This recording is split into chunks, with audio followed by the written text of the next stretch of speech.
Okay, good evening. Today we'll be looking at advanced audit and assurance. So this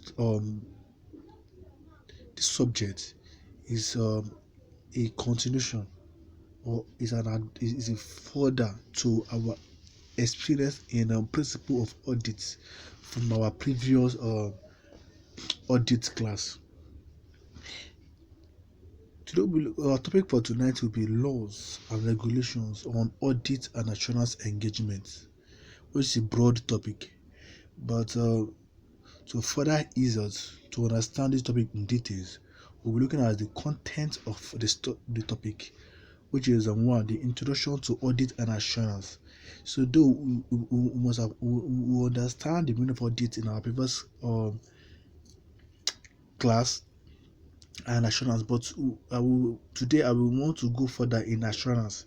Audit is what we understand before, because you saw the audit is an examination of financial statement uh, by an independent individual who may be qualified by a chartered, must be a member of a chartered account, a member of a professional body, and it must give an opinion whether the financial statement shows true or fair view of the financial affairs. So that is the what we mean by audit, which is what at in which a student of audit should always understand the meaning of audit, because it is very important for us to go further in because of our learning for audit, for advanced audit.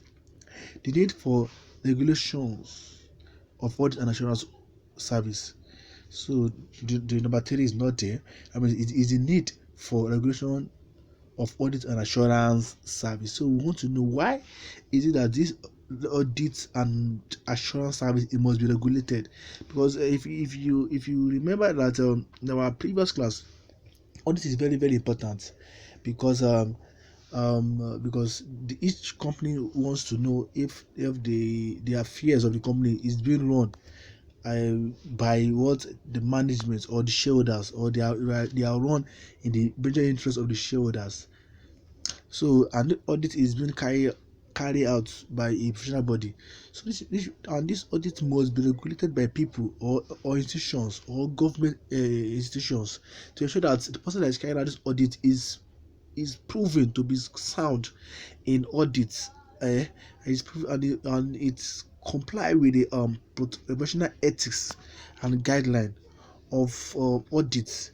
So it must be a sound person. So it wants to know why they must regulate audit and assurance service. Then four, we want to talk about the professional standards. What are the professional standards? We have so many very standard that regulates audits, such as the international audit standard, the um, international standard of review engagement. So we want to know, last standard, I want to talk about the international quality control standard. So all these standard that we should understand as an auditor, and most all of them, they address a particular items or particular issue, either to the auditor or to the company. So I want to know about the corporate governance. So corporate governance is very very important, because corporate governance also govern or regulate the company. It shows how the company must be run by by management, and what are the interests of shareholders in the company. So corporate governance is very very important. So we should be able to understand the corporate governance that relates to audits. So even in our previous class, whether under MGE, which is now called CSME, we should be able to understand the corporate governance code. So we have the one of 2018. So we should also talk about the money laundering. So money laundering is very very important when it comes to advanced audits, because most companies these days, they bring out dirty money that is from illegal businesses, and they use it to run the business. We used to run the business. So they now portray the dirty money to be a clean money. So we want to understand what are the implications. What the auditor needs to understand when it comes to money laundering. And the lastly, I want to talk about the consideration of laws and regulations in an audit of financial statements. So it's IAS 250. I'll talk about this. So that is what we should understand. But today we'll look at the introduction to audit and assurance, which is mostly I'll talk about assurance engagement. But we said an audit is an example of assurance engagement. So we have so many type of assurance engagement. What is an example? So here we will know other assurance engagement that you can perform as a qualified individual apart from audit. So here we will say introduction to audit and assurance. Now, what is the meaning of that assurance itself? According to the IAESB, which is the International Auditing and Assurance Standard Board, international framework for assurance engagement provide a framework of reference for professional accountants when performing assurance engagement. It provides the following definitions of an assurance engagement. So let's look at the definition of assurance engagement. We say it's one in which a practitioner express a conclusion designed to enhance the degree of confidence of the intended users other than the responsible party about the subject. Okay, sorry about the distraction, the call enter. Okay, let's continue. We said the assurance engagement is one in which a practitioner expresses a conclusion designed to enhance the degree of confidence of the intended users other than the responsible party about the subject matter information. That is the outcome of the evaluation or measurement of the subject matter against criteria. Now, what was the assurance engagement? I think that assurance engagement is always performed by a practitioner, on giving that they are giving a degree of confidence to the intended users, that are giving the users confidence that okay, something that was prepared by the management or which is the responsible party about a subject matter, which is always the financial statement is subject matter. So or any statement in which they want to carry out an expression opinion on. So I say this is called an engagement, an assurance engagement. So if you look at this definition, you look at it's always just similar to that of audit. So we are saying audit is an example of engagement, assurance engagement. Now, in assurance engagement, a practitioner is engaged by one party. So when it comes to assurance engagement, a party will engage a practitioner, which is the shareholder, for if it's an audit, to give an opinion, which is the opinion given by the auditor on a piece of information, which is the subject matter that has been prepared by another party, which is the responsible party. So the responsible party is always those that prepare that prepare the subject matter. So the responsible parties, they are always the management that prepare the subject matter, which is the information. So the opinion is an expression of assurance or comfort. So we say letter of comfort. Letter of comfort is just when you call a practitioner, maybe like a lawyer, for example, to give you an opinion. Okay, guys, it's giving you comfort that okay, you can go on and do transfer with somebody. You can go on and pay some money on particular item. But that as long as it's been addressed or it's been written by a practitioner, we say that letter or that statement is comfort statement or a letter of comfort about the information that has been reviewed. Assurance can be provided by one audit. This may be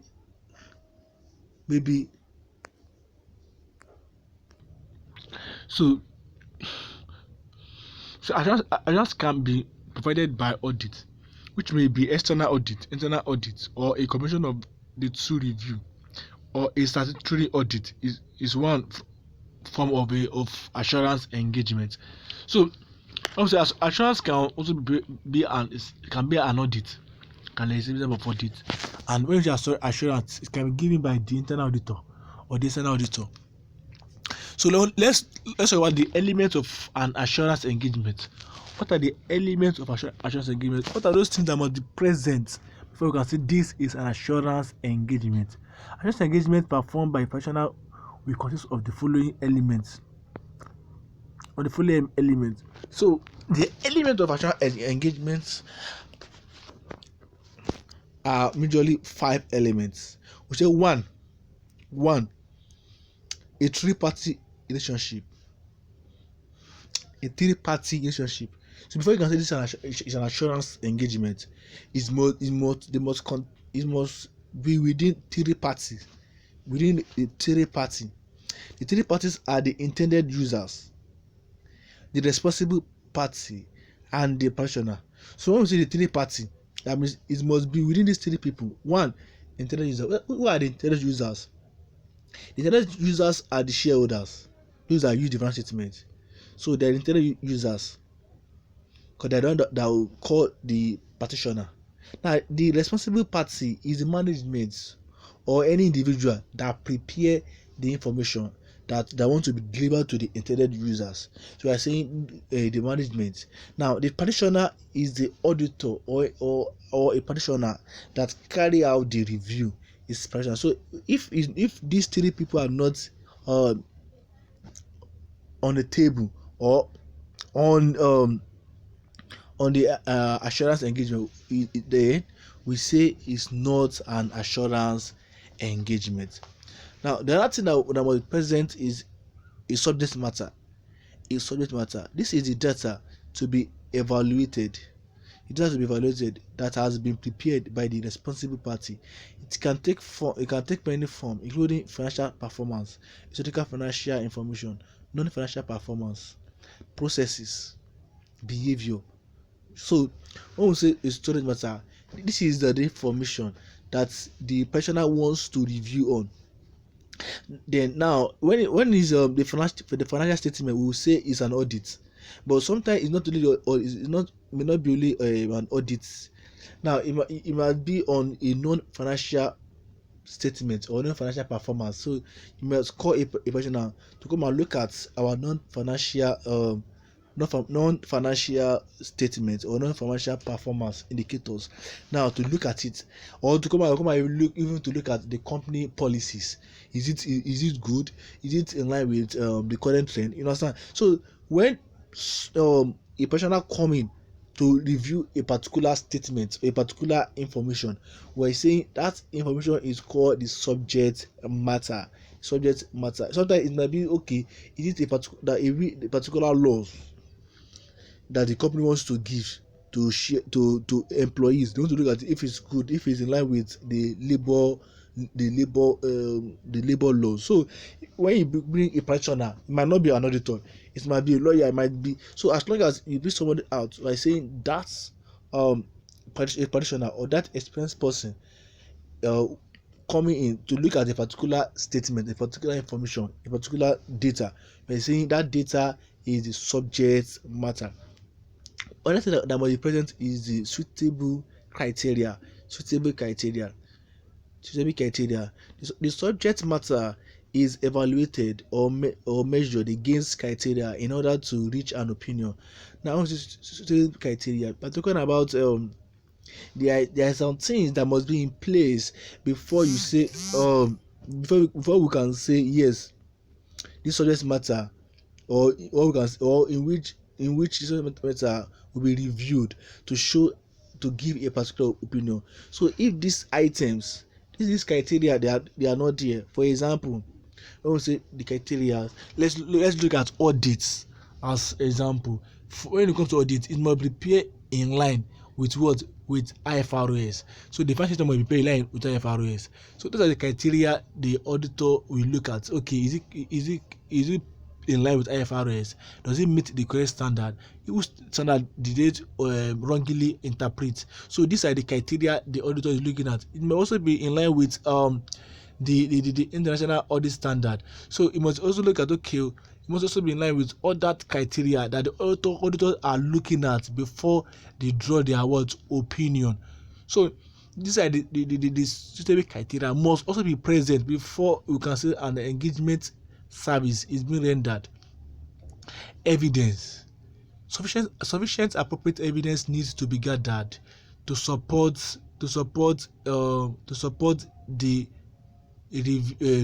required level of assurance. Now sufficient, let me say, before the auditor or the practitioner give opinion, there must be an evidence. Even let's take audit as an example. For audit now, before you can give opinion if it's true or fair or not, you must have an evidence which is sufficient and appropriate to back up your opinion.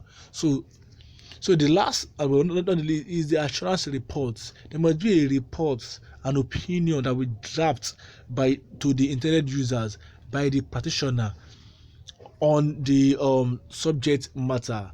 So a written report containing the practitioner's opinion is issued to the intended user in the form appropriate to a reasonable assurance engagement or a limited assurance engagement.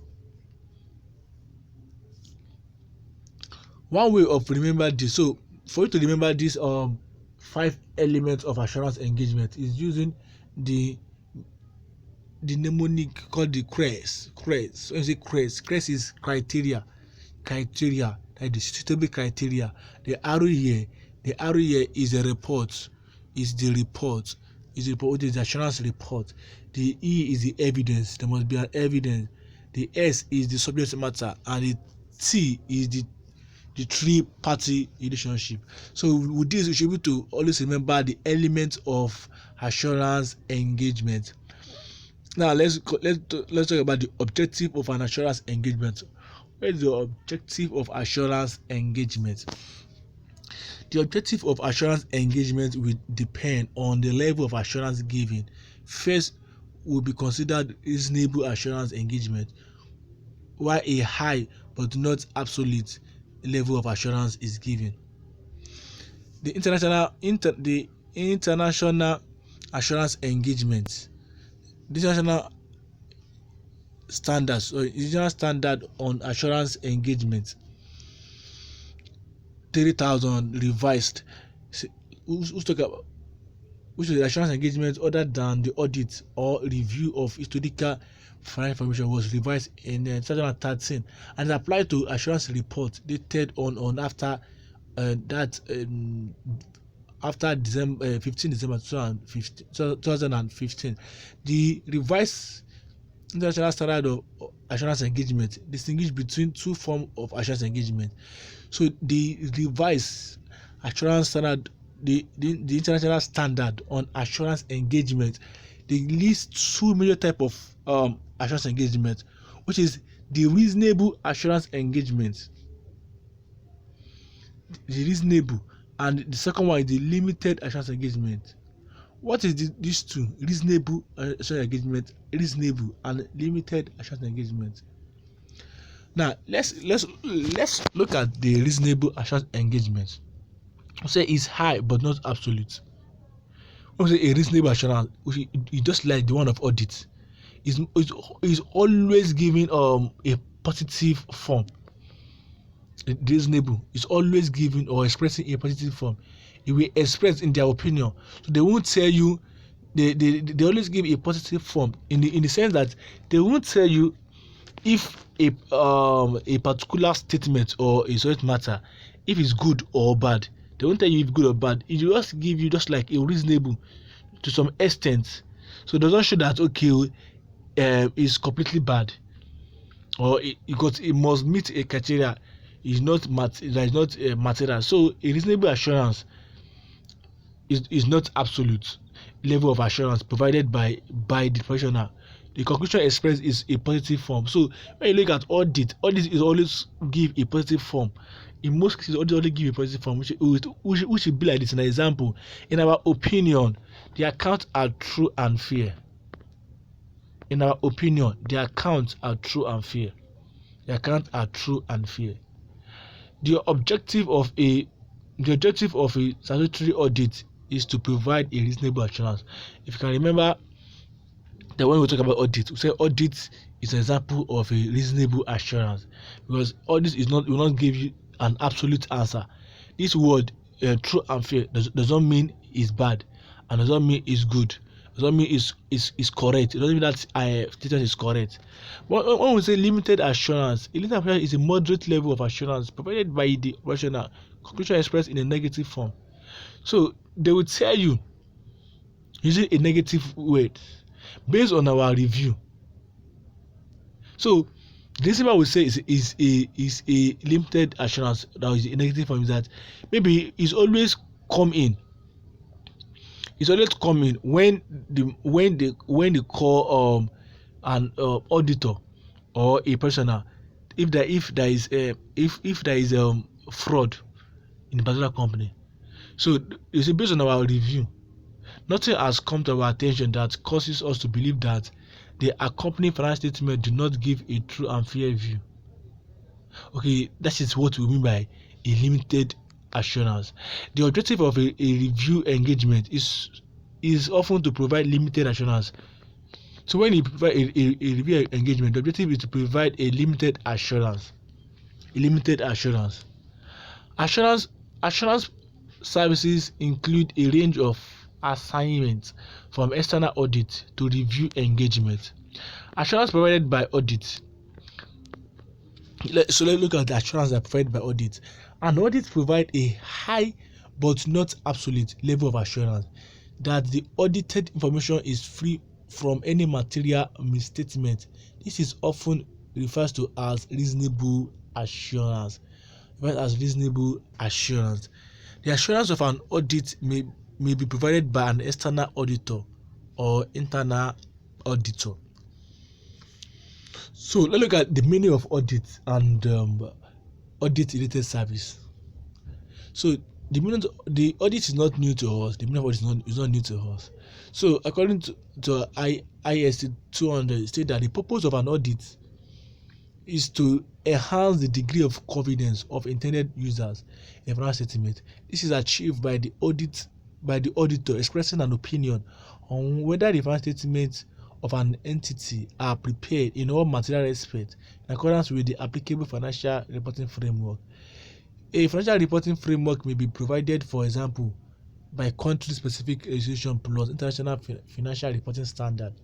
The audit opinion typically makes reference to whether the financial statement give a true and fair view or presents fairly in the financial position and results of the reporting entity. So as we all know before, is that the definition of audit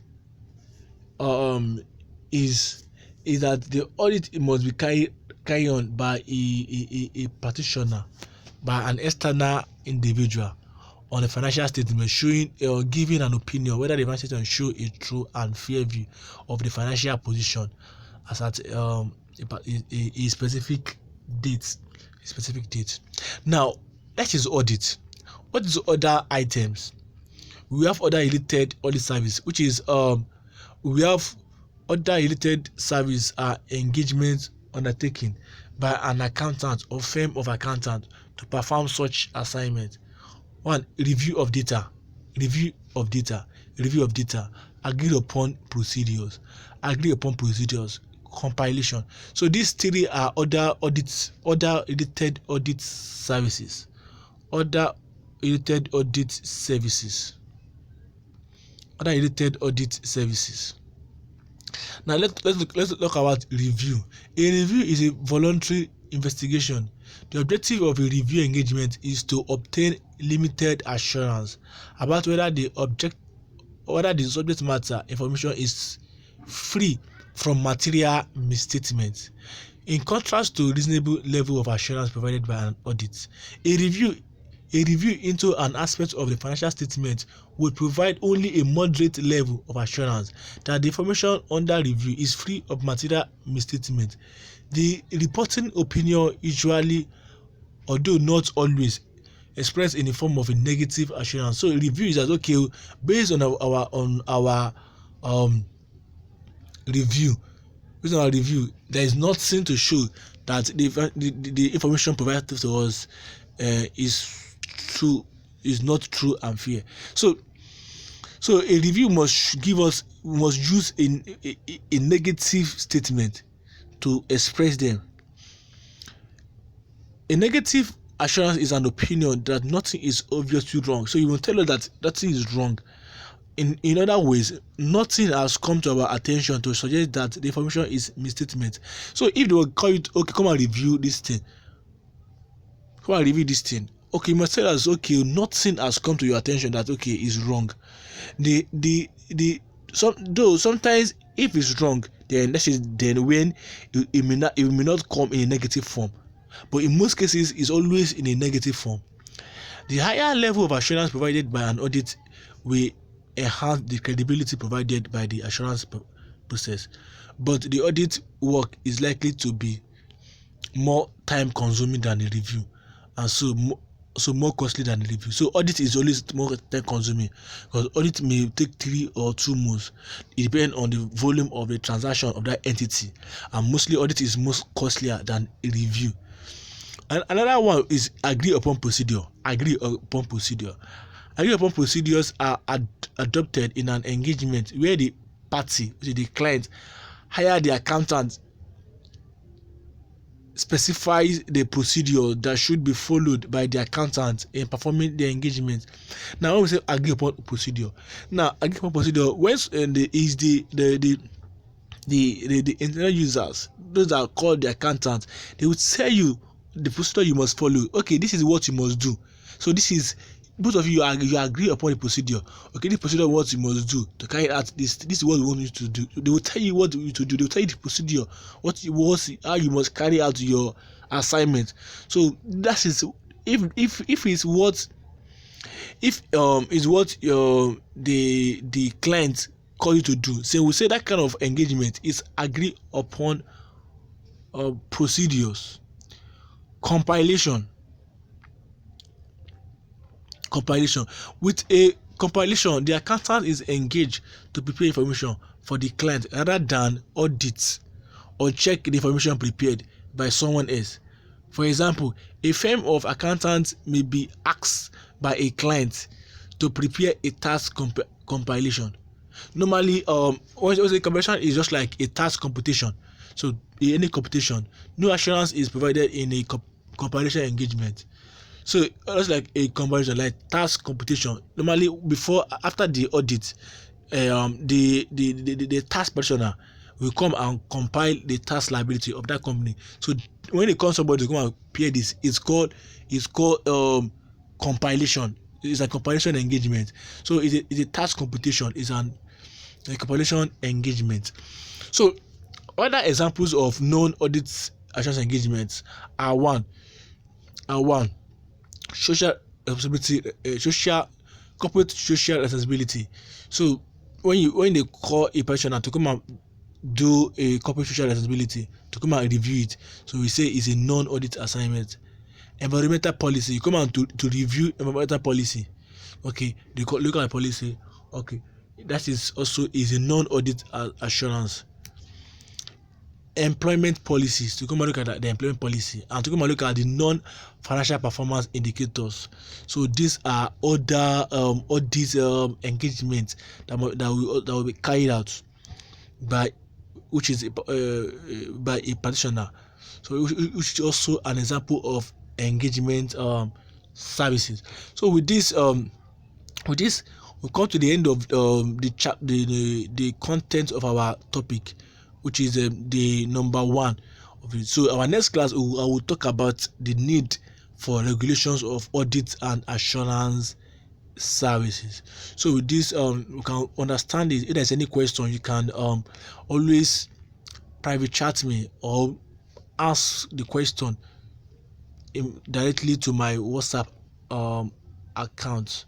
See you in our next class. Good night.